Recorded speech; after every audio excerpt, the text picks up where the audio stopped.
Ladies and gentlemen, welcome to Have You Nerd About It. I'm Darko along with Jeff and Josh. And folks, today we have a packed show for you. We're going to be going over all the latest announcements from CES, specifically the big news from NVIDIA and Intel. Why are Riot employees, specifically new employees, getting scammed during the interview process? Is GoldenEye coming out on the Xbox and the Switch? Alexa tried to kill a child last week. Has AI gone too far? And we're going to be diving into the controversial world of NFTs. Is it a fad or is it the future of gaming? We'll discuss on today's episode. Boys, welcome to the show. How are you guys doing today? Doing fantastic. How are you doing, man? I am excited. We actually picked a really good week to start this podcast. There's like a lot actually going on this week, and even a lot of news broke in the last 24 to 48 hours, which I kind of scrambled and added to the list earlier today for our topics. But yeah, I think we picked actually a pretty good week to start. Agreed. Absolutely. I found some pretty funny things too. I sent them to you already. Yeah, you sent me a text with some additional topics that we can cover. But yeah, a lot going on this week. And to basically give a little primer for the audience, what this show is going to be about is we're going to be covering gaming news and really anything pop culture, nerd culture, movies, TV shows, tech, the streaming world, whatever really comes up on our radars. We're going to be talking about it here, giving our takes, and just having a good time, just kind of taking it easy on the show, and just chilling, because this is what the show is about. And yeah, I mean, we essentially have these similar conversations when we play games together. So we figured let's start a show and just kind of share our opinions with the world, and hopefully, build a really cool community along the way. And big tits. And big tits, exactly. What am I working with here? What did I sign up for? Listen, man, you signed up for a very scuffed podcast, and we're just gonna roll with it. All right. Well, let's get into it. What do you want to talk about first? Okay, so where are we starting? Let's start off with the news from CES, because that started this week. Really, the big announcements are from NVIDIA and Intel. So they announced the 3090 Ti, an absolutely power-hungry beast of a GPU. Honestly, well, it's actually going to be interesting if people are going to be able to get their hands on a 3090, because I know scalpers are going to be jumping on this shit as soon as it releases. What's a 3090? Well, Video card. A 3090 is a toaster. Oh, perfect. I mean, honestly, with how much power it consumes, it might as well be a toaster or like a space heater. Absolutely. I mean, if I can even get a hold of one of these damn space heaters. Yeah, really, the main announcements were they actually introduced the RTX 3050, which is the lowest entry level card in the 30 series, for $249, which is actually pretty solid. But again, scalpers are gonna jump on this and then triple the price on eBay, so that's gonna be fun for people who want to buy that. So you're saying that I should go ahead and get a job in scalping instead? I mean, honestly, it's one of the most profitable things right now, considering but the shortage. Then again, I wouldn't be able to live with myself if I decided to become a scalper. True. Don't scalp, because if you do, you have a tiny dick. But yeah, so the 3050 was the announcement. The 3090, there's no price announcement, but people are speculating is going to be around $2,000, considering that the 3080 Ti, the 3090 Ti was the new one. The 3090 is already out, and that one's $1,500. So the Ti model is going to be probably $2,000 or higher. Too much money. Yeah, that is a lot, especially the 30, anything above a 3080 Ti. I just feel is so overkill. There's only a handful of situations where a card this new one comes in handy. If you want to do 8K gaming, sure, I guess, if you have the money to spare. But most people would probably be fine with a 3080 or the base 3080 or a 3080 Ti.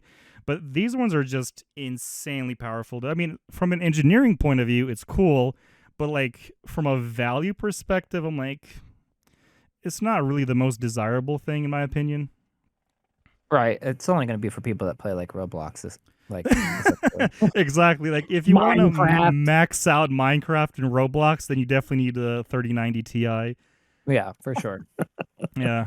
Or I mean, okay, a more realistic example is like Microsoft Flight Simulator if you want to play that shit in like 4K. Okay, but that game looks real. I'm sorry, but that That looks game is, That absolutely game looks- is incredible, yeah. I'm you know, in glad- all honesty, even on the Xbox Series S, which I am so close and just going ahead and picking it up because it's the only one that I can find in stores. I might just go ahead and get one just for Flight Simulator. Well, I know the Series X has been coming in stock pretty common at GameStops recently. Oh, really? At least locally, I know like one store had like 58 drop ship. So Well, I think they're getting more ready available. Well, that's good. Except the only problem is that not sponsored by this place, by the way. Jersey Mike's has been taking over our GameStops. They've already kicked like a couple of them out. One of them was my all-time favorite GameStop, very close to me, and Jersey Mike's took over their lease, and I got pretty salty about that actually. They're like out with games, in with subs, I guess, but Sub for sub. sub for sub. I'm honestly shocked that's still like a thing these days. Like follow that a for thing? follow. Yeah, sub for subs. It's still a thing. It just refuses to die. Wow, that's interesting. Go ahead and subscribe to our podcast right now. That is true. Yeah, if you're listening to our show on any of the audio platforms, be sure to subscribe. Also, if you're listening on YouTube, subscribe and like the video. That way, we can get a good kind of good view on the feedback from everyone listening in, and also have this podcast be shown to more people through the almighty algorithm. Oh, absolutely. And of course, if you like it, go ahead and hit the like button. If you don't like it, just hit that dislike button. It's not like anybody can see how many dislikes it's got anymore. Yeah, that's true. Go ahead and comment. Tell you how much trash we are. I dare you. Did you guys see? Sorry, I'm gonna change topics here. Mhm. No, you're good. Speaking of tech news, did you see the new QOLED from Samsung? Have you guys heard about this? I did actually. I looked at that yesterday. It's pretty Supposed to sexy. be like a 23% brighter, better reds, better yellows, better greens, like better overall coloring. And it's supposed to be the new, like they're coming out with their panels, the TV panels. It's pretty cool. It's going to be 144 hertz, so they're going to be designed for gaming as well, Sick. which is pretty awesome. And they're also coming out with monitors, not just TVs, that are going to be the QOLED. So pretty big news for gaming and just tech in general. So Yeah, I think I saw like Sony even announced some newer TVs today that were pretty impressive. And speaking of Sony, we actually have some breaking news on the show. Oh yeah. We The stuff have that I just we have the PlayStation VR 2 headset just got announced today. nice. with the launch title Horizon Call of the Mountain. Mm-hmm. It's gonna be cool. That's cool. Yeah. Well, I'm I still I'm need to play excited the that first Horizon. Oh yeah, the first one's incredible. But also, I'm still happy that Sony is still kind of going in on VR, because like the original PSVR headset was actually really cool. So I'm glad that they're still sticking with it and not letting it die like the Vita. Yeah, because that's like Sony's trend. They're like, we're gonna try something, and if it's not perfect, then we're gonna give up and never try again. Yeah. So Oh, it's good honestly. that they're still trying on the VR too. Yeah. Well, Oh, yeah. I think the original VR headset sold fairly decently, so they're probably Oh, just I doubling down. love the Sony one personally. Yeah, yeah, I I need- have it. So Yeah, you did Resident Evil 8. all Or those years ago 7. into- Or 7, I meant. Yeah, that's it. Yeah, I Jeez. played through the VR demo on stream. Playing Resident Evil in VR is a horrifying experience, but it's so good at the same time. Yeah, I remember you shit your pants. Oh, good old Great VR time. horror games. Oh yeah. Oh, absolutely. Yeah, I see a note here. What is this Asus creating DDR4 to DDR5? I haven't seen this. Oh, so it's cool.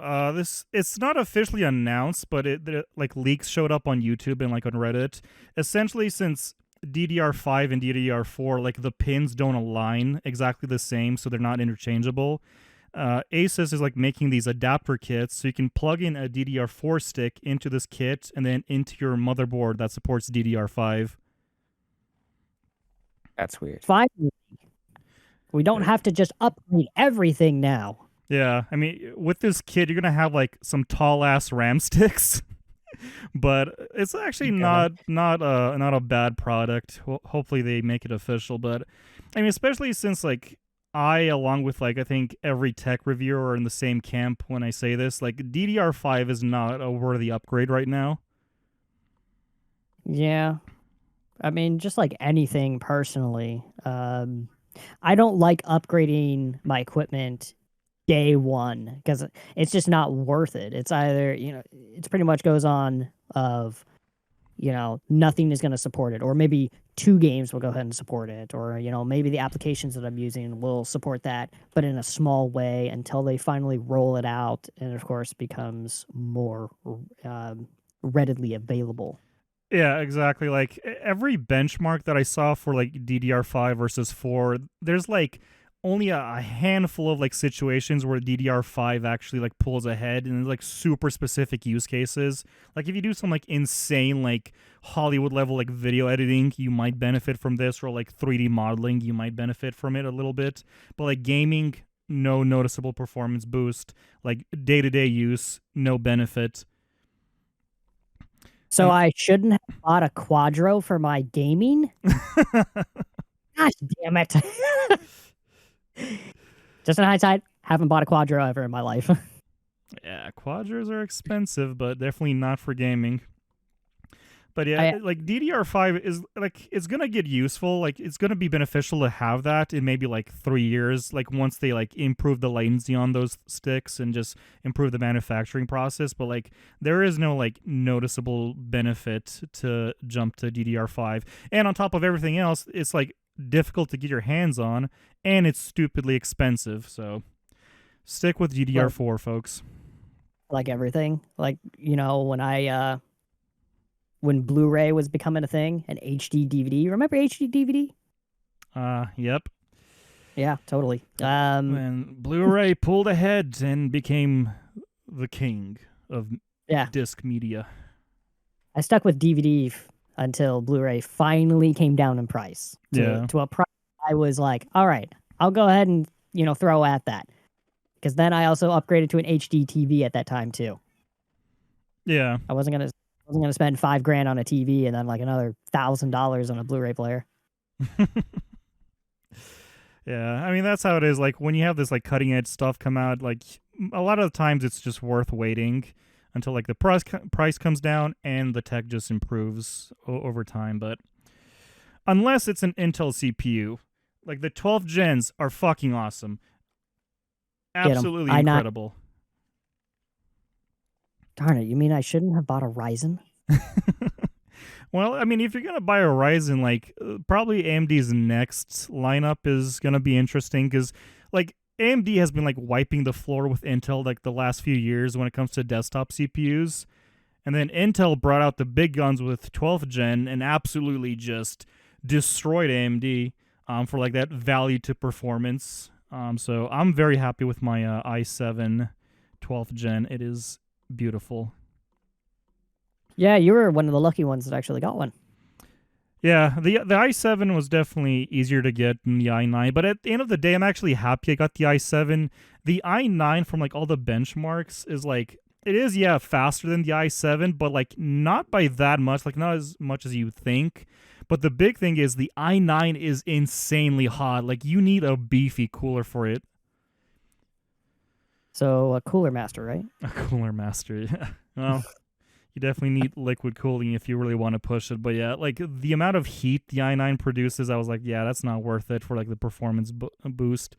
I was like, i7's more than enough. I'll stick with my 8th gen Core i7 that I bought. Yeah, I mean that one's still good. You still can, wait before you upgrade. And it's still a very Yeah, solid CPU. that and the fact that I bought a brand new Alienware for like what was it, like $700. Yeah, I was I like, mean, I was stuck on my 4th gen i7 from 2013, so I definitely needed an jeez. upgrade. I was Dude, struggling. I was stuck on a Core i7 920. That was from a prior Alienware that I still have. Mm, That is my computer. yee. You Then, guys are both ahead of me, so what was that? I said you guys are both ahead of me still, so He's still rocking the Pentium 4, guys. So it's okay. Yep. Penny HD 4, Guys, 2120. Celeron is the future. Did you get the memo? I personally prefer the AMD Athlon from like 2007. I had an Athlon XP actually. That was on my E-Machines computer. Oh, good old E-Machines. My first computer as well. Yeah, I actually My had an first- E machine like notebook. Oh my gosh. My first computer was an IBM, guys. Oh, actually, sorry. My first computer was, I can't remember the name, like the freaking brand, but it ran Windows 3. Oh, now we're going real old school. Oh yeah. I'm that old, remember? Very, very It's no fun. cool. Let's see. Well, I guess to tag along with the Intel topic, they also announced 12th gen laptops, which is Oh, really? I'm sure those are going to be really good considering that the desktop CPUs are good. I mean, Intel kind of always dominated the laptop market for the most part, like AMD not so much. Then Apple obviously went their own path. But But yeah. Dell- Always goes its own path. I mean, those What about- those M1s, man, they nice. Oh yeah. I'm not going to upgrade to one of any of those anytime soon. Yeah. I mean, I've got a 13-inch MacBook Pro that I upgraded from a 15-inch MacBook Pro. Perfectly happy with it on the Intel architecture. Yeah. I mean, MacBooks they hold up pretty well, even like the really old ones that they even like sell for pretty high on like eBay and whatnot. I still have an iBook G4 Ooh. and a 2007 MacBook Pro. That sounds like I'm bragging, but I'm really not. I mean, as long as they work, they actually would probably be solid collectibles. I mean, who knows? Maybe 20 years from now, people are going to be paying up the ass for those, you know? I literally just checked eBay. Nobody is paying that much for an iBook G4. I mean, here's one for like People are spending a lot of money on like original Apple ones and Apple twos. True. I Like mean, the yeah. I mean, original those ones, are so- iconic. yeah, Yeah, those are people- absolutely people- iconic. People are weird as we get nostalgia. You know, something I used to deal a lot with was like just buying stuff, not caring about the price as much because it was from when I was a kid. And then You're I right. realized I don't even use this still. Like, what am I doing with this stuff? You know. So it's possible that in 20 years, when the people that the parents gave them that iMac, it might go up in price and people pay stupid amounts for it. Oh yeah. I mean, my game collection just keeps rising up in price. It's absolutely insane. I paid $150 for a box copy of Conker's Bad Fur Day. Right there, right now, it's like $300 right now. My copy of Conquer Live and Reloaded that I got for free when it was on a buy one get one free sale at a game store. Yeah, $150. Oh, here's another one for $400. Jeez, it just keeps going. So heavy rumors that GoldenEye is coming. GoldenEye 64 to be specific, coming to Xbox and the Switch. What are you guys' thoughts? I'm torn on this. You know, everybody keeps saying it's confirmed, but just because you see an achievement list doesn't mean that it's 100% true. I mean, it could be in a testing phase of, kind of like the way the Xbox Live Arcade version came about and everything. But then again, that was also an official announcement in an Xbox magazine. I mean, sure, it's probably going to happen. It's coming up to the 60th anniversary of James Bond. The official Twitter of James Bond did post that there's going to be a lot of big news in 2022 for Bond. If anybody hasn't seen No Time to Die, then go definitely check it out. I'm not gonna say a word about it just because I want everybody else to check it out. I want to know everybody else's thoughts on it. If you've seen it, definitely comment below. No spoilers, of course. And then, of course, the IO game that's coming out for 007. We'll go ahead and see what that's probably like in 2022. Kind of hoping, at least. I mean, I'm interested to know what IO Interactive is going to do. Is it going to be third person? Is it going to be first person? You know, is it going to be kind of playing like the Hitman series in a sense? Is there going to be stealth mechanics? You It- know, are you? Yeah, I've been No. like wondering that too. I mean, like Interactive, obviously their best known franchise is Hitman, so like I wouldn't be surprised if they went with like similar mechanics, but who knows? They might just throw a curveball at us and have it be like a first person shooter. We just don't know anything at this point. Will I finally be able to strangle somebody? The piano wire, but with James Bond. Yes. Yes. And can I? And then another thing too. Which James Bond am I going to play as? Is there going to be? Are they going to announce the new Bond? Is this the way they're going to announce it, or are we going to like kind of go back in time, just like 007 Legends, which we won't talk about that piece of shit. But it was an abomination. It was an abomination. Whatever, you know what I mean. Yeah, it'd be cool to like have like all the different like James Bonds like in the game. Like maybe have you like swap out the skins for like the different James Bonds, or I don't know. Who knows? Maybe they'll just throw in some weird time traveling like plots and have like basically all the James Bonds come together, like in Spider-Man, for example, foreshadowing that's the an upcoming topic. Oh yeah. Oh, wait, even better. Can I go ahead and play as Timothy Dalton's James Bond and then see Sean Connery and be like, I'm gonna punch you in the face, knock you out, and just take your clothes, and boom, I'm Sean Connery. Okay, maybe I'm just exaggerating there. Jeez, obviously I am. I wonder if they will But like include like the weird Easter eggs like they do in Hitman, like dressing up as a giant bird or like throwing fish at people, shit like that. I would freaking love that. That would They be should add in awesome. like throwing the Odd Jobs hat. Yeah, can I throw Oddjob's hat? Ooh, Can I be the that would be sick. gun? That would be amazing. Instant kill. Just chops off their head. Done. But I don't see. Here's the thing. I don't know how I feel about this because, as someone that's collected retro video games, as I've gone back and tried to play James Bond, I'm gonna be bold and say I don't feel like it holds up. I mean, you're not wrong. The mechanics of the game. I mean, I feel the mechanics. Sorry, not the mechanics. I feel like the mechanics do hold up. You know, the mission structure I still feel really holds up. It's the controls. Yeah, the controls are trash, That's but that's who what's knows? Maybe this dated. new refresh will fix that. I don't know. Like, I don't know how I feel about that. You know, because I like playing a remaster like it's the classic version. I mean, you go ahead and throw in the classic controls for me in a sense. You know, when the canceled, unreleased Xbox Live Arcade version was leaked, I mean, it played really well with a controller. You know, playing with the emulator. I'm not going to name which one because I probably shouldn't. I never But, played it, so I'm not as familiar.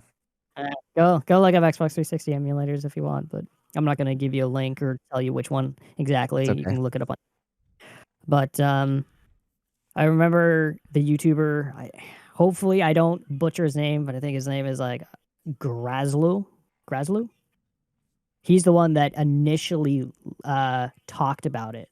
He was or not really talked about it. He's the one that released a video of it and released a full playthrough, and it was like, this is what GoldenEye was, you know, the GoldenEye remake was supposed to be for Xbox 360. I'm really hoping that GoldenEye 64 coming to Xbox and Switch is that version, but just polished and completed. Plus, of course, having the classic mode too, where you could switch between, you know, the original GoldenEye with the 64 graphics. I don't know if it really will happen though. I mean, I'm kind of getting this weird feeling that it's probably going to be the classic N64 version. But honestly, why I mean, would I it want to? could be with Switch's new online bundle. Who knows? Yeah, I mean, it could be where the Xbox 360 or not the Xbox 360, Xbox One version is the updated Xbox 360 version, just like how Perfect Dark happened too.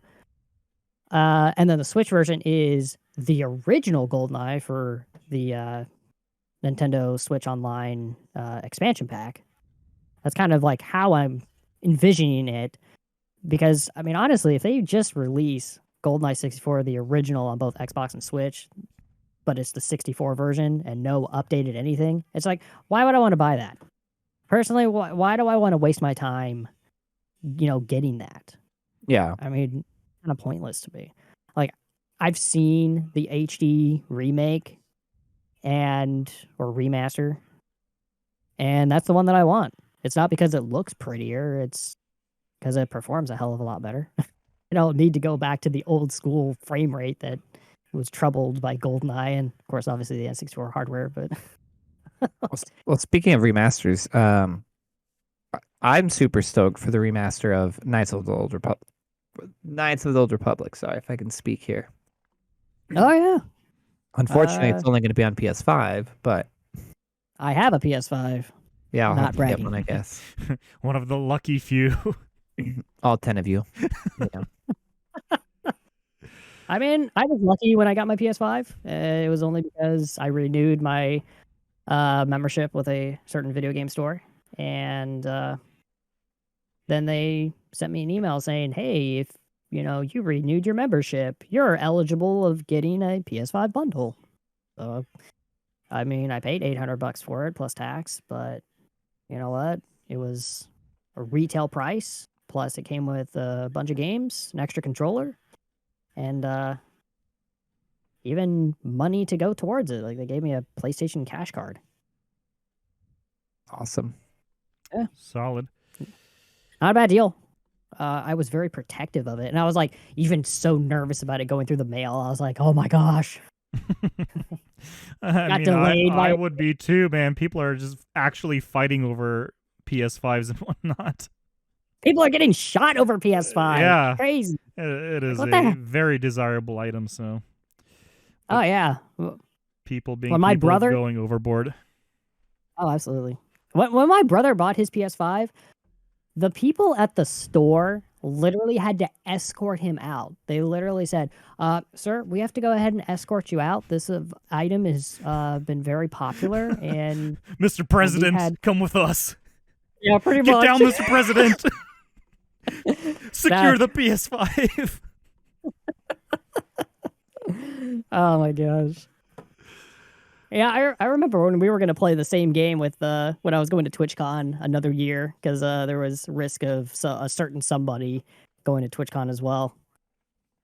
And he Oh was yeah. like, protect him. He's the president. I'm like, it's a little funny. So tell me Um, what this metaverse Square Enix NFT stuff. I'm not. Yeah, Darko, Leave it please right explain down. this. Obviously, you've explained NFTs to me about 1 billion times. I don't understand them. I don't think I'll ever understand them. It's not because, it's not because I'm oblivious to something. I just don't understand how it works. I'm old. Teach me. Well, it's a good thing I'm here. I've actually spent like the last 4 months like researching NFTs. Like I'm balls deep into this, so. Dude, if it takes me 4 months to figure this shit out, and I mean, everything, honestly, it's it doesn't take as long. It's just I've been spending a lot of time within the NFT communities, just kind of learning what people are doing. There's actually some cool stuff, but you definitely this don't. is why you need don't have a girlfriend. I mean, true, yeah. Because you spent 4 months researching NFTs. Very true. No lies detected there. I'm sorry. But to answer the question, all right, the NFTs, let's kind of start from the beginning. So NFTs, non-fungible tokens. The word fungible is basically, it means if an item is either, unique or non-reproducible, essentially. So for example, like the US dollar, like, or just paper money in general, is something that's fungible because the dollar that I have in my wallet is the same as a dollar someone else has. So if we swapped it, it would be the exact same thing. No one would lose or gain anything. But a non-fungible thing would be the equivalent of me like swapping a signed like Beatles album for like a CD from like a no-name cloud sound or SoundCloud artist. Those two items aren't the same. They also don't have the same value, so they're non-fungible. Anyway, so we covered that definition. But basically, the whole point of NFTs is to allow people to own digital items. Because right now, we don't really own any of the digital things that we supposedly buy, right? So like all the games in our Steam library, all the the games we buy on Xbox, all the movies we bought on iTunes, for example.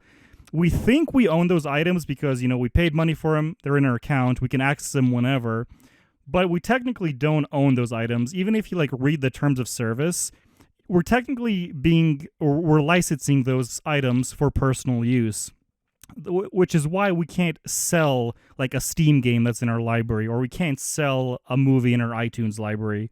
And so NFTs come in, they essentially create this like base foundation for like digital items. So if a Steam game was an NFT, I could easily sell it to someone across the world. Same thing with that iTunes movie example.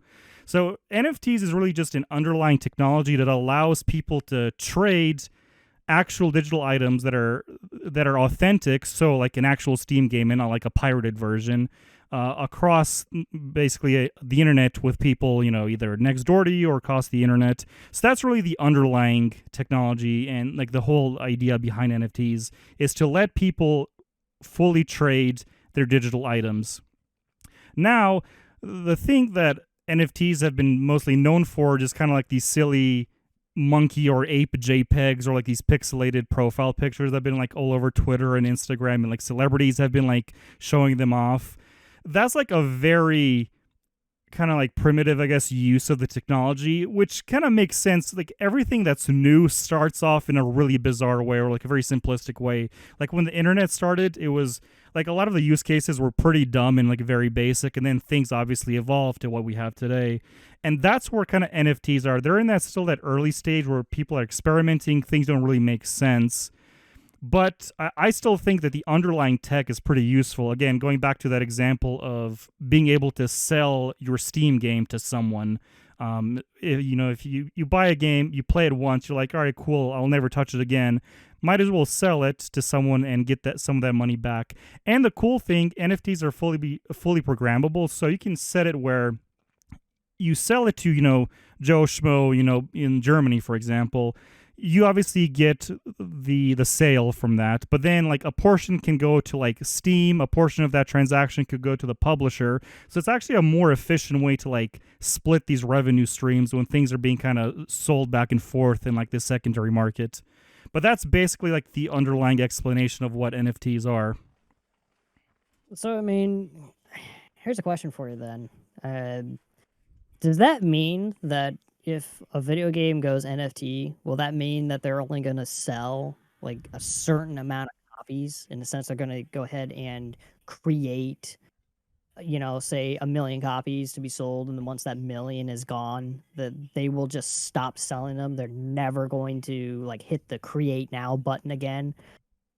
Just like how they kind of had to do with certain product codes. When Steam sold out of those product codes, the publisher or the game company had to go ahead and generate, an extra, like, I don't know, like, say 50,000 keys or 100,000 keys.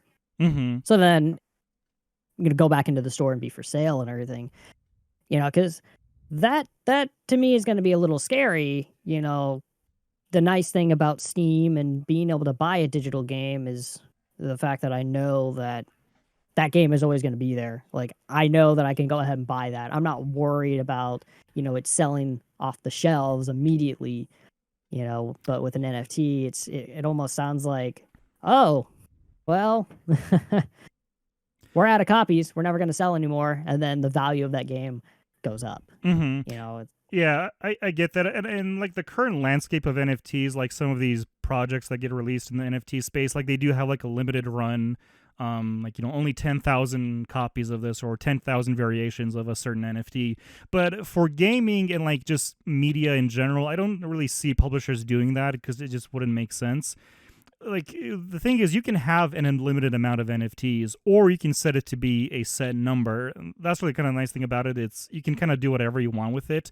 I'd still imagine like if the Steam platform switched to like an underlying NFT like foundation, like publishers would still sell like unlimited copies of a digital game. Like it wouldn't make sense to cap that. They would just limit their own like income. But the benefit for the user, I would say, is you would create a secondary market where instead of paying $60 for Resident Evil 8, you can buy someone else's copy of the game for like $50 on like the secondary market, for example. Like that's something I can see playing out. Okay. I mean, It would it's basically interesting. mimic like the physical market. Like you can still walk into a Best Buy or a GameStop and and buy GTA 5, or you can go on eBay and buy it for a lot cheaper. So it basically mimics that, but on a digital platform. Okay. I mean, personally, for me, I'm not a big fan of owning digital games. Or, I mean, the only reason I buy them is because, oh, look, Steam summer sale or winter sale, stupidly cheap games. GOG, same thing, stupidly cheap games.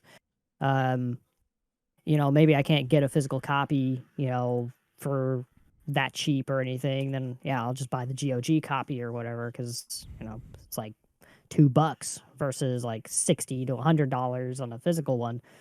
That's about the only reason why I buy digital games. Mm-hmm. And sure, it's convenient too. There's definitely times when I go back to some of my old games that have like 6 CDs or whatever, and I don't want to swap them out. Yeah. But it's I still just not a big fan of the digital market. I like my physical copies. I like holding it and touching it and cuddling it. I mean, what? Just kidding. I'm just Making kidding. sweet, sweet love to that disc. What? Wait a minute. Oh That's my what the God. hole was for? but yeah, yeah, everyone's gonna have like their thing for like the type of media they want to buy. Like you like the physical stuff, it makes sense. A lot of people do. I like the digital copies just because it's more convenient. I don't have to dedicate space for the disc on a shelf. I can access it from anywhere, anywhere in the world, any PC. As long as you have internet. Yeah, as long as I have internet, I can easily access like every single game in my library. So, which is obviously the big benefit of digital. I just wish like the platforms were more open, because like not being able to sell like a game that you're never gonna touch kind of blows, and that's really like the biggest downside of digital games, in my opinion. If I could sell my Steam game to someone and recoup, I don't know, like a portion of the cost that I paid, I think that'd be nice, because I'm not gonna touch some of these games in my library ever again. What about take down Red Saber? God, no. That would be the first game I would sell. Honestly, I don't even think anyone would Who's buy gonna it. buy I it? would have to pay someone to take it from me.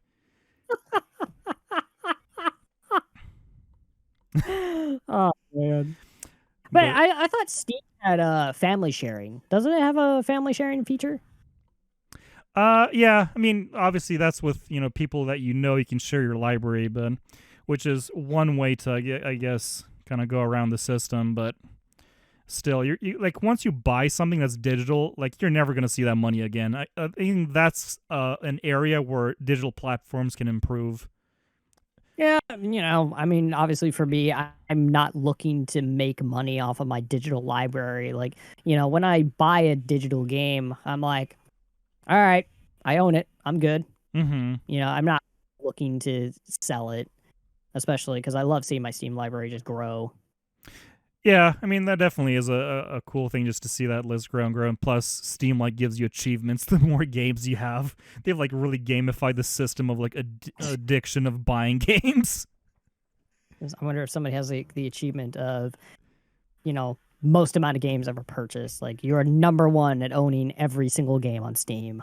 Congratulations, $800 on the Activision bundle. Yeah.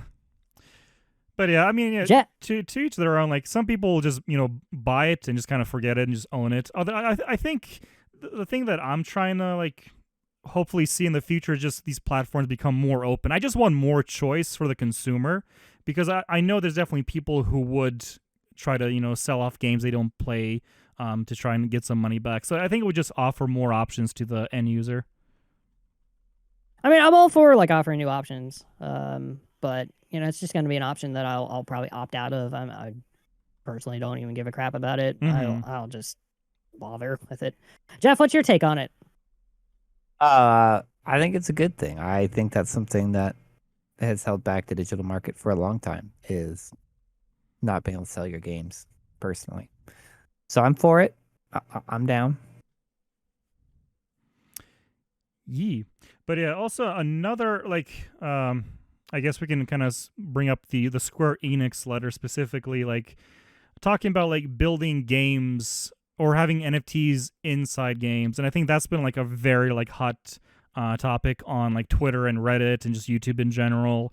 A lot of people are kind of divided on this just because they see it as like a money grab, or it might create like an unfair like advantage, like for some people, like more pay to win environments. Well, Which it's like the Diablo 3 auction house, if you remember. It was like you could actually sell for real cash. yeah, So, and that came to an end quickly. yeah, I think like there's a growing trend in gaming where there's like this new model of gaming that's called like play to earn, and that's where like NFTs have been kind of uh, been really a huge piece of, because when gaming started, we had single player games, you pay for them and you play, and then free to play came along, and then free to play actually wasn't even that good when like it first came out. Like a lot of the games were pretty poorly made, weren't that fun. But now, like all the most popular games are free to play. Warzone, League of Legends, Valorant, and so on. And so the next like trend that I'm starting to see is like play to earn, where you play a game to like earn these NFTs, and then you can kind of sell them on secondary markets. Which is an interesting idea. And there's actually a game called Axie Infinity. It's like probably the most popular NFT game right now. It has like almost 2 million active players. Like it's actually insane how popular this game is. It's essentially like a Pokemon-esque game. Like you have these little creatures called Axies, and you can kind of you collect them. You can breed more of them based off the ones you already have, and then if you have any extras, you can kind of sell them or just use them to like battle other players and whatnot. It's actually a pretty interesting game. Like I said, super popular. But that seems to be like a growing market, like within gaming, or like a different business model, I guess, where players are incentivized to play a game to like earn these NFTs and then try to make some sort of profit off of them. I think it's a really interesting concept. I'm interested to try it and see how it plays out. Yeah, especially going back to that Axie Infinity game, like it has, like I said, almost 2 million users, and like half of those users never like touched NFTs or crypto before, and they got hooked and they were like really into the game. So there seems to be something here. So like that's why like I've been actively watching the space. There's still like no killer game in like the play to earn niche. Like there's no Fortnite or League or Valorant yet, but who knows, it might come at some point in the next couple of years. But it's cool. Also, then kind of going back to other existing games, like a lot of another negative point I've seen people bring up is like shoving in NFTs in existing games, which I agree. I'm personally not in favor of that, just because current games don't really fit this whole new model that they're trying to experiment with. So like seeing NFTs in like Final Fantasy Online might not probably be the best idea, or seeing it in any single player game or whatever. I feel like if you're going to build a game with NFTs, it has to be a game specifically for that and for that model. I'm gonna create a game called NFT. Where you battle under other NFTs. Yeah, you have to, you'll get a free character, and then you'll level up that character, and then eventually you can sell that character. Yes. Name and all. You can sell the name separately because the name is an NFT in itself. There we go. You get it. Let's make it. Let's go. You've learned NFTs. My work here is done. We just make World of Warcraft 2 with NFT, and we'll be rich. I mean, yeah, that would technically you work. Want I mean, all you can have like harassment in there too. Oh, sorry, I shouldn't have gone there. True. Blizzard, why you got to do shit like that? In all honesty, like I can definitely see how useful this would be in MMOs personally, just because like, hey, maybe I'm the one that grinded for this armor set that somebody else doesn't want to go on that 40-man raid to try and grind that same armor set. I could go ahead and sell it as an NFT and then go ahead and make a little bit of money back, after spending $15 a month for probably 6, months, maybe 12 months, trying to get armor set and everything. Like, hey, let's go ahead and try and get this. Like, oh, it's the most powerful armor set that you can get. Sell those legendary items and everything as NFTs. Put it in the real money auction house, which is kind of funny because remember when the real money auction house happened in Diablo 3, it caused a massive shitstorm.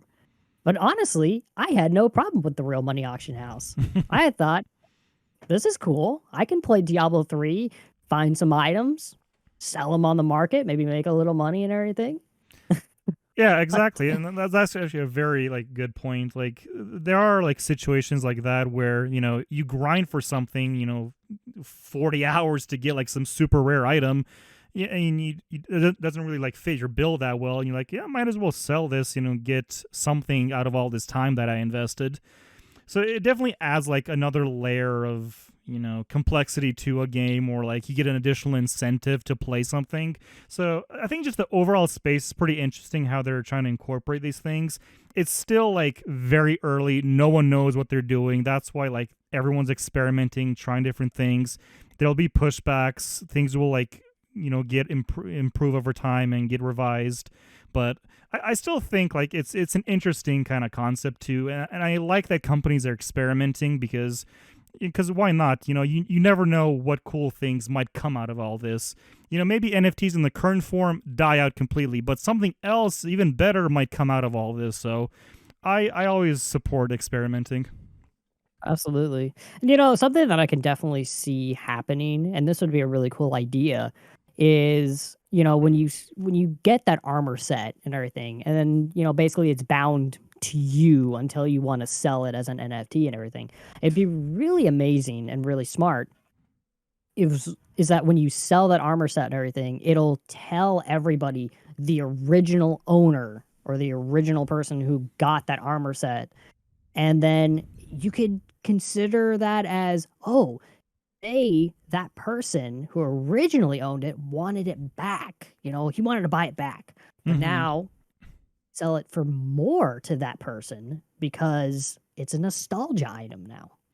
Yeah, and that's actually something that NFTs do have. They keep the history of the transfer of that object or that item.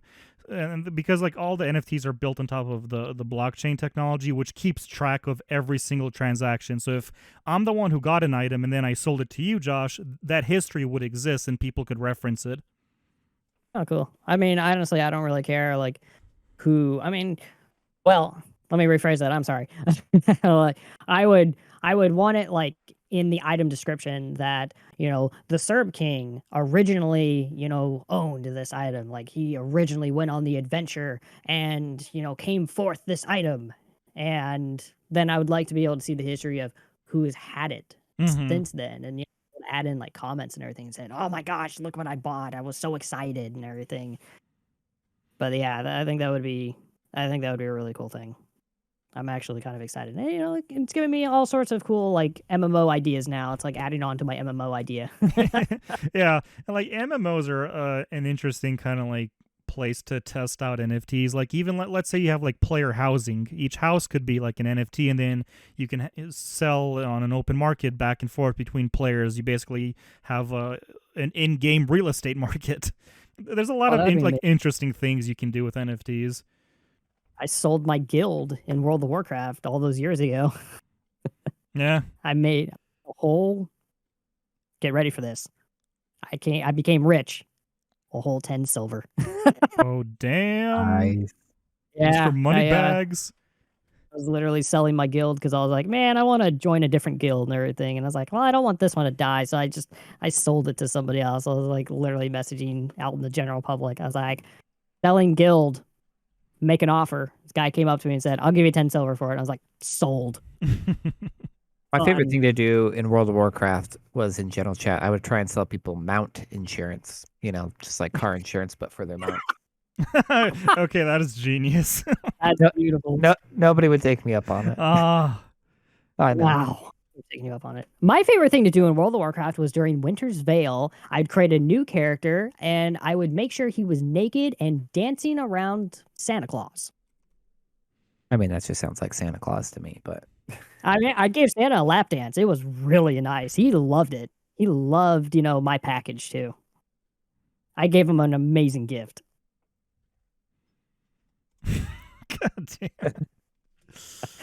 Sharing sharing the joy of Christmas. So onward with NFTs. We've talked about that for a while. But yeah, I mean, yeah, like I said, I think that we can kind of wrap up the NFT portion. But essentially, it's cool tech. It definitely has very silly use cases right now, and it's people are still learning and experimenting with it. But I think it still has a fairly bright future. So I'm excited to see how it evolves over time. It's so bright, I gotta wear shades. Don't want to get blinded. Reference. All right, who wants to talk about some scams? I love scams. I'm a big fan of them. I get taken every time. Love the scams. scam that I literally got a phone call from, at work today. Mm. Yeah, I got a call on my watch. Well, on my phone, but it transferred to my watch, of course. What kind of scams are we talking about, Darko? Well, potential Riot Game employees, basically new people who are trying to apply for jobs at Riot Games, are getting scammed during the interview process. Basically, the way this whole thing works is these scammers are posting fake job links on Indeed and LinkedIn and so on. And so to get these potential employees to go through the interview process, so they will get people to click on these fake links, fill out a job application, and this whole time the people think this is a real thing, but the scammers are actually faking the interview process. They're doing a proper interview, multi-stage interview, video chats, reviewing the resume, talking about experiences, doing an actual proper interview with these individuals. But then at the end of this whole thing, they would offer a job to them and be like, all right, congrats, you work for Riot Games now, here's the contract, sign it. Everything looks super legit, by the way. And then the part where the scam kicks in is when they ask for your bank information, because the scammer is basically posing as an HR person. They're like, oh, we got to set up, direct deposit, buy the equipment for you, but don't worry, we're going to reimburse it on your first paycheck. So they will charge these poor people for an iPad Pro or a laptop and be like, oh yeah, don't worry, we'll reimburse it on your first paycheck. Everything looks super legit. And then when this poor person who went through this whole scam, they actually go to the Riot office, everyone is super confused, who is this person? You didn't actually apply or get the job. Ah, jeez. So did it just happen to one person, or does it happen to multiple? It's happening to multiple people, and then it's the scam is impersonating multiple game studios as well. So Riot has been the main one in the headlines, but Blizzard has been getting basically used as the honeypot for this scam, and other major studios. I'm sorry, too early. Scammers are smart. You know what would fix this problem? What? NFT it. True. Make the job application NFT. That way people know it's real. Actually, that might kind of work. But hey, I'm trademarking that idea. That's mine. But yeah, scammers are being bastards, tricking people into going through these fake interviews only to steal their money and buy fake, office equipment, only to basically, steal from those poor individuals. I fucking hate scammers so much. Yeah, it's actually nuts how much the thing is these scams work, unfortunately, which is why there's just so many of them. And it's not this scam. There's other types of job related scams, but this is the one that's kind of made the news in the gaming industry. Yeah, speaking of scams, the place that I work, I also do tech support too. Not just a phone conversation. You can come in and we can discuss, an issue with your computer and stuff like that. But so I'm on the phone with this guy, and he's literally talking about a problem with his computer that he's having. And I was like, all right, go ahead and try and explain the problem to me. We'll go ahead and walk you through the steps, blah, blah, blah. And he said that Amazon called him and there was a problem, and they had to log in to his computer. So he gave him access and everything. And oh man, Amazon does not log into your computer if there's an issue with your computer or a product sold by Amazon. They never log into your computer. They will never ask you, hey, can I log into your computer? No Amazon employee will do that. Nobody does that. Yeah, I remember like getting a scam call like years ago. It was like from Microsoft supposedly. It's like, oh, we detected a virus in your computer. We need to remote in. I'm like, remote into this dick. I mean, the funniest thing that I've ever done too is like, when you get a phone call from Microsoft and everything saying like, "Oh, we detected a virus on your Windows computer," and I was like, "Windows? What are you talking about? I run Mac." So you're irrelevant, you dumbass. Darko, did they remote access your dick though, or is that? Unfortunately, no. They turned down the offer. I was kind of bummed They out. wouldn't do it. No, Okay. Just sounds Damn it. nice. I was really looking forward to some remote fondling. Yeah. Remote fondle Darko's dick NFT, by the way. Any takers? Yeah, no. Well, I'm a taker. There we go. Yeah, okay. You just need 69. one. Either way. There we go. We got one. Um, The offer still to anybody who's listening to this podcast too. Oh God, I'm scared where Don't- this is gonna go. Don't scam them Uh, either.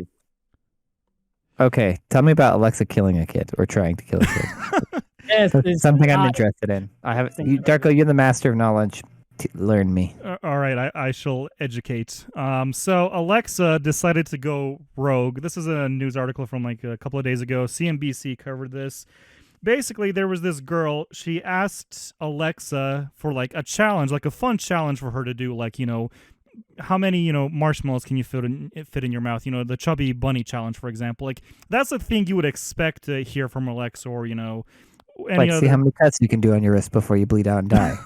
Oh God! Well, that took a dark turn. But Sorry. honestly, the challenge that Alexa gave out to this little girl was honestly not that much different. So when this girl asked, Alexa, give me a challenge to do, Alexa responded with, stick a charger halfway into, the wall outlet and then touch the prongs with like a fork or like a penny. What? No. Dead ass. the It actually, hell? that's what it responded with, because the way like all these smart speakers work, like Alexa or Google Home, they'll source forums and other like just random boards online for like these type of like topics or like blog posts to like, and it'll essentially just parse this information and just read it out to you. But what it's supposed to do is like when it parses this information, it needs to vet that information to make sure it's like not illegal or something like dangerous like this or anything other, that might be potentially weird with it.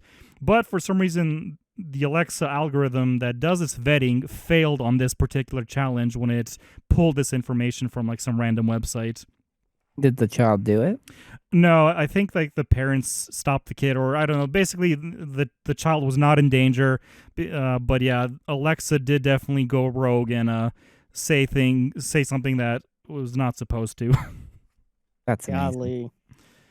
Be scared. It is scary, like especially if you leave your kid with like these devices, like you think is gonna be properly vetted and only give out proper responses, and then it blurts out something like this dangerous. Well, Alexa's turning into Skynet, so. I mean, honestly, that might be a thing. The machines are learning. They're like, John these Connor. humans, they suck ass. It's time to kill them. I mean, we they're all not thought wrong. that Google was going to be the one, but apparently, Oh, please, it's Fair. Amazon, 100%. I found some nightmare Jeff fuel. Bezos is a robot, let's be honest. Look at him. I just Can now I get, found am some I allowed to nightmare be mean in this podcast or no? We can be mean within limits. I'm just gonna. Never mind. I'm gonna leave it. I'll leave it. Yeah, probably. I mean, geez, look at what I typed in chat. I'm not going to say that on the air. Yeah. No, dude. Yeah. See, that's something you don't want Alexa to say, especially to a child. You'll have to tell me about that after. Oh, Okay, absolutely. I'm not familiar. All right, I'm sorry. I'm going to derail the train a little bit and everything. I literally found some nightmare fuel. I literally just found an article talking about Final Fantasy VII Remake, a modder reimagined Sephiroth as Ronald McDonald. Noise. What the hell? I'm sending the image. Okay, that is I heard McDonald's is trying to get in the gaming business. McDonald's is trying to get into that metaverse, so they're like Final Fantasy, close enough. Ah, there you go. God. Right, yeah, that image is creepy. Also, I'm gonna put it up on the video so people on YouTube can see this. But Yeah, you yeah, guys gotta see that. Oh, don't let him see what I said. You know what? I'm gonna delete that. What I just fucking said. Don't. what Hey. happens in Discord I stays in misread Discord. that word, but I just figured out what. How did you not I'm- know what that was? Look, I'm tired. I'm sick. I'm not intelligent. I'm barely human. Oh, So don't say yeah. that. Goodness gracious. So yeah. So that's why it was difficult. Just too many O's. I got lost. That sounded really sexual. Oh. Trust me, that's not my life. Jeez. They call Way to me the bring- disappointer. Disappointer. Dick move, dude. Never. Goodness gracious. Sorry. Oh my Cool, god. cool. Do you guys want to do one more topic from gaming before we maybe move on to story time? So apparently Well, Gordon Ramsay didn't know what the fuck Twitch was?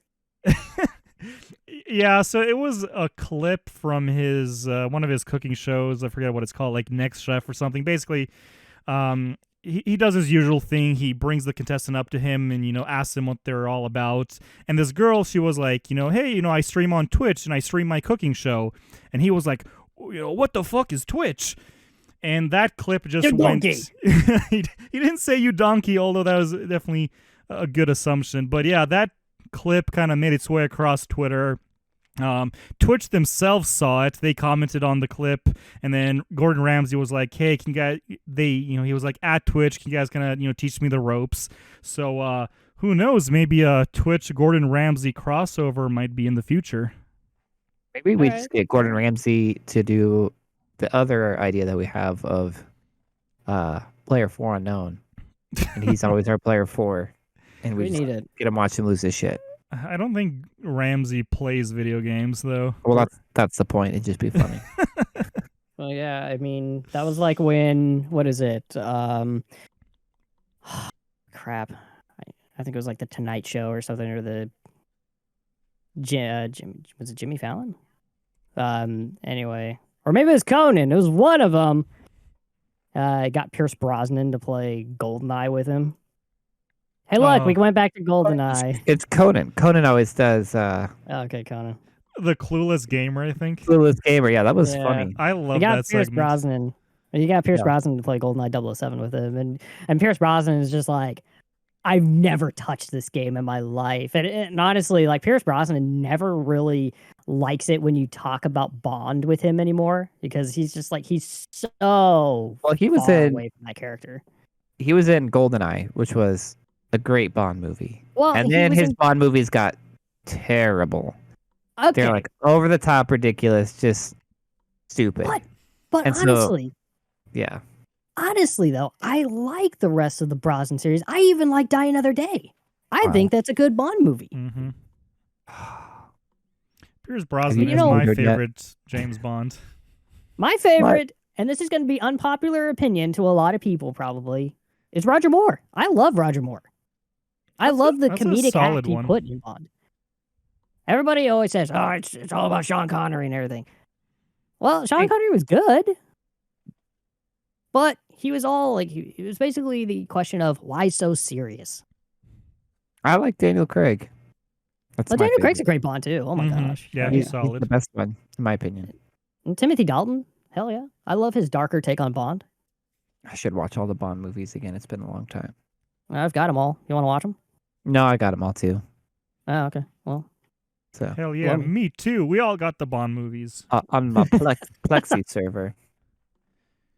oh, there you Well, go. okay, we kind of skipped the topic though. Speaking of like movies, we haven't talked Oh. about movies and TVs yet. Yeah, basically, I mean, kind of this segment is kind of like the things we've been watching recently. For me, it's been basically just The Witcher Season 2. Absolutely incredible. If you're a fan of the Witcher franchise and you haven't seen the TV show, definitely recommended. Season 2 builds on top of all the awesomeness from Season 1. They definitely really pushed the story forward quite a bit, and also had some really cool twists along the way, and they made some changes in Season 2 versus like the things you see in like the games or in the books, but they're good changes. So overall, I think season 2 is solid. So if you like the franchise, definitely check it out. But that's really the thing that I've been really watching lately. Yeah, it's something I've tried getting into, but I haven't. I don't know. I'm gonna restart it and see what I think this time. I don't know why I couldn't get into it. I don't know. Like, I had a hard time getting into the Witcher franchise in general. I tried the first one, and it was awful. That's my personal opinion. You know, The But, first I- game I- is definitely rough a little bit with the mechanics, but I don't know. If you can get used to them, like the story is incredible. maybe I'll just watch a Let's Play of it. That's still a thing, right? Let's Play. Yeah, I mean, I'm sure there's a a Witcher Let's Play from like years ago. All right. I just There's a- uploaded one actually, so Uh-huh. Nice. There we go. Yeah. Perfect. On But purpose. no, I bought Witcher 3 for my Switch, and I think it's awesome. I really enjoy it. Yeah, that's right. I bought the Switch version. that's okay. Switch is awesome. It's I the superior version. I don't know of anybody that hates the Switch. There are definitely people out there that don't like the Switch, and I think there's definitely some people out there that are like, "Oh, don't play the Switch version of Witcher 3. It's garbage." Because like the frame rate can dip a little bit and it doesn't look as pretty. But personally, graphics aren't everything, guys. I could care less about graphics. Yeah, I I mean- mean, as long as you like know what you're getting yourself into when buying a Switch, like it's a solid console. It's fantastic. Yeah. I mean, a console that you can take anywhere that looks pretty fucking amazing, actually. And being able to sit it down as a tabletop console, be able to hook it up to your TV, it's so versatile. I love it. And I've owned one since launch. Same with Breath of the Wild. Holy crap! It's the best console ever released, in my opinion. Yeah, Nintendo being Nintendo, they innovate. I mean, Yeah. nothing wrong with Microsoft and Sony. I enjoy their platforms. But, I love the fact that Nintendo is just kind of in their own world. Like, I don't really feel like they're competing. They're just in their own world. They're just doing their own thing instead of, seeing, oh, this is what Microsoft's doing. This is what Sony's doing. Oh, man, we got to do that and everything. Or we got to make it better. No, Right now, they're just dominating still. They're just Oh, yeah. beating the crap out of everybody Mm-hmm. Oh, yeah. with their sales. And I mean, I'm that's pretty been, sure Zelda, Metroid? Mario Kart's been like the top 10 selling video game for the last like 3 years straight. yeah. Smash Brothers. Yeah. I mean, that's the Nintendo way. They just kind of do their own thing and they just succeed, so they don't really have to try and compete with the other guys. Which is great. I mean, most companies need to start doing that instead of just. I mean, they need to dabble in and say like, oh, what is the competition doing? Okay, well that's cool, but Nintendo always stays unique. They have their own character, and that's why I like Nintendo, and that's why I always keep buying their product. It's like Metroid Dread, fantastic. It's a great successor to Metroid Fusion and Super Metroid, and oh man, it's a hard game too. It definitely feels like Dark Souls of Metroid. I haven't played. I need to play it. I'm mad at Play myself for not beating it yet. Just go play it. I know. Anybody who hasn't played it, go play it. Finish this episode though first, and then play Metroid Dread. True, Right. very true. We need that retention. Thank you. Yeah. Yes, absolutely.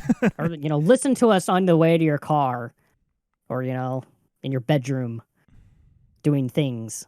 Not those kinds of things, you sick perverts. I mean, or do. I'm not going to judge personally. Yeah, do what you want. If this was what you need to make the other person in the bedroom happy, like you do you, boo. You just listen to this voice as it tells you what to do next.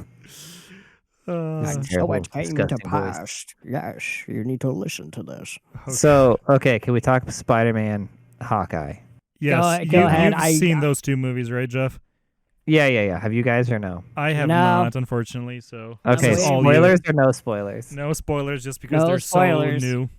Oh, Yeah. gosh. Well, then, they're good. Yep, watch them. There we go. They're good. The review is in. It's official. Perfect. I'll just say this. So people are anticipating some key things to happen in Spider-Man, right? I think we all know what those things are. But there is something else that happens that is so fucking unexpected. It was mind-blowing. I'll say that. That's it. Cool. It's awesome. Go see it. And if you're a Marvel fan, you'll know what I'm talking about when you see it. I mean, I love the it fact. ties into Hawkeye. So, and Hawkeye, Oh, I was perfect. surprised at how much I liked it. Cool. You know what I do love about Spider-Man No Way Home, even though I've never seen it? I love the fact that Tobey Maguire is back as Spider-Man. What? No, he's not. Yeah, he is. We got the 3 Spider-Mans That's in not the true. movie. That's just Yep. rumor. That's not rumor. That might be spoilers, Josh. That's not spoilers. Everybody fucking knows about it. Yeah. I mean, they thought about it. Nobody knew for sure. I didn't know for sure until I saw the movie what was going to happen, and then they weren't in it, and I was surprised. Just bleep it out then.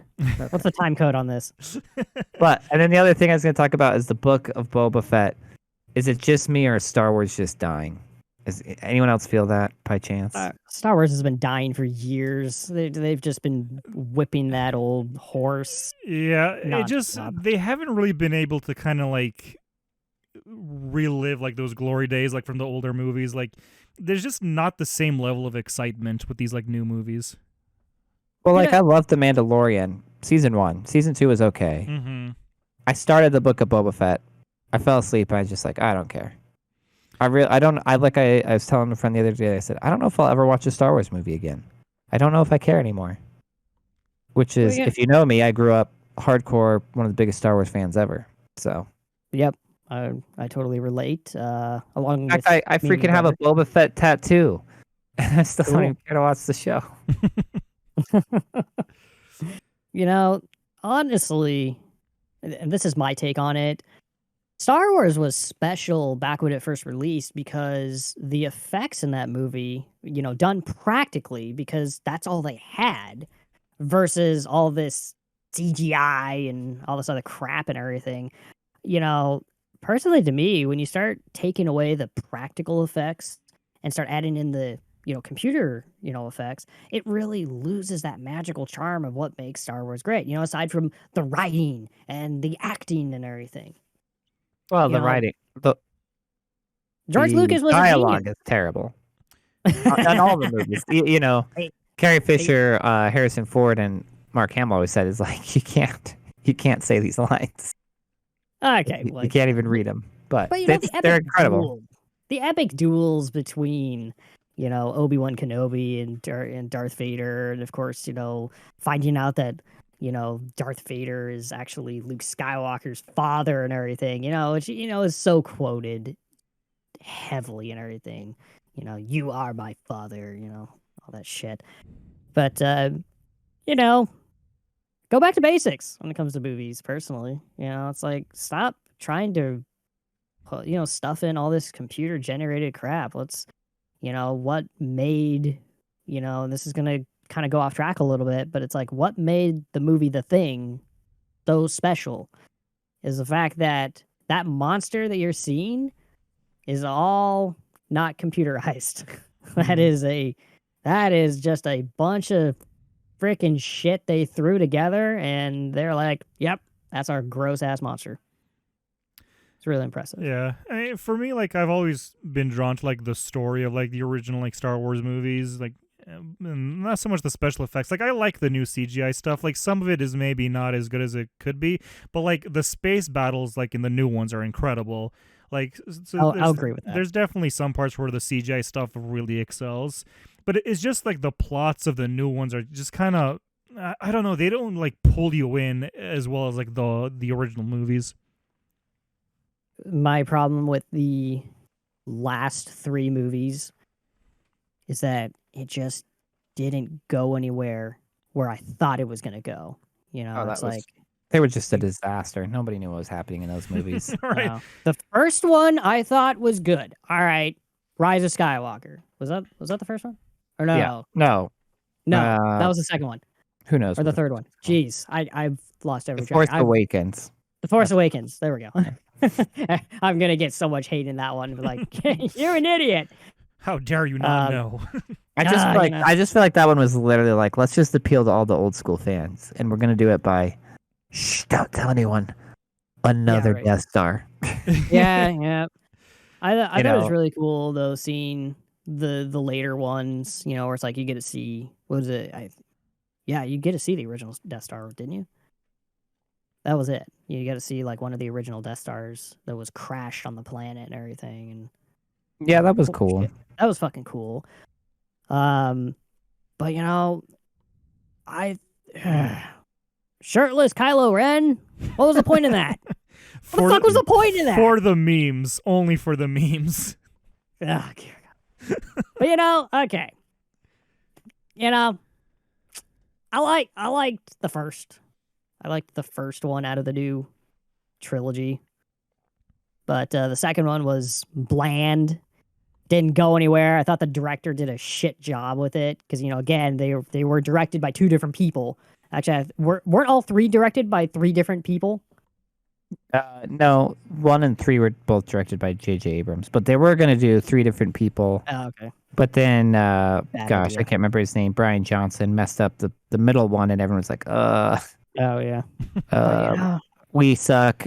Bring back the one that people liked. So they brought back J.J. Abrams. I mean, it's like the Halloween trilogy franchise. Yeah, that was a disaster too. John Carpenter did the first one amazingly. The second one was decent, but holy cow, when it had like multiple directors for every one of them, it was bad. Yeah, it was bad. But I love them anyway. But yeah, this is why you don't get multiple directors. Just stick with one, or at least if you're gonna have multiple directors, make sure that they know what's going on. Make sure that it's gonna follow some sort of plot that actually is gonna make sense. It just didn't work. They just kind of wrote however the hell they wanted. And it did not go well. It's like I thought this whole thing with like, oh yay, we get to finally see Luke Skywalker. Not really. Oh, we finally get to see him in the third one. Sort of. Okay, sure. He's kind of a pussy though. What happened? Yeah. Yeah. Agreed. Oh, they killed off a great character. Fuck you. It's honestly, it's like they were just like flipping coins every time we just came to a decision in the newer Star Wars movies. No, the real problem was Kathleen Kennedy stepped in and she was like, you know what we need? My decisions. And my decision. I don't know what the story is, but I'm going to come in and make a decision. Yeah. That's the problem is Kathleen Kennedy. She needs to be let go. Personally. There's a lot of Hollywood that needs to be let go. That's true. Yeah. That's true. All right. Josh, tell us about this boom boom story. Oh, yes, the boom boom. It's time for story time as we kind of start wrapping up the podcast. So let's jump into this boom boom story that I'm curious about. Oh man. So my brother-in-law, he's a truck driver, All right, cool. He travels all over, it's pretty cool. But anyway, he was at a gas station, gassing up his truck and everything, and this lady comes up to him and everything, and it's just like, "Hey, could you spot me some gas?" And he says, "Nah, sorry, I can't pay for your gas and everything. I'd get fired for it because he's using a company credit card and everything." And she's just like, "Oh, well, I'd do anything to get some gas and everything." And she went ahead and said, "I'll even give you some boom boom." And my brother-in-law had to think about that. It's like, boom boom, what are you talking about and everything? Oh no. I'm thinking at first it was like some sort of drug or something. Maybe it was. I'll give you sexual intercourse. Okay. And my brother-in-law was just like, ew, no, get the fuck out of here, you crazy bitch. Where was this at? This is at a gas station where he was delivering whatever he was delivering. Well, what state though? Oregon. Oh, that makes sense. You can figure that one out. I mean, a gas station is a very, a typical place you would expect these kinds of encounters to take place. Yeah, it's very romantic. Yeah, just nice. Hey, you wanna get some boom boom in the bathroom over there? Oh gosh. I got no teeth, so it'll make it even more pleasurable for you. Oh my god. Too far. Oh no way, not too far. If I did sound effects, I could tell you. Never mind. No, you just started. You got to finish now. No. Let's just say I know someone that had dentures, and they said it was Oh. better without the men. No. God. No. No. This is a young person too, No. because they Don't did do so much crack that they lost all their teeth. I'm glad we saved the story time for the end because this is the part where people click off. I mean, let's be honest. Everyone clicked off a long time ago.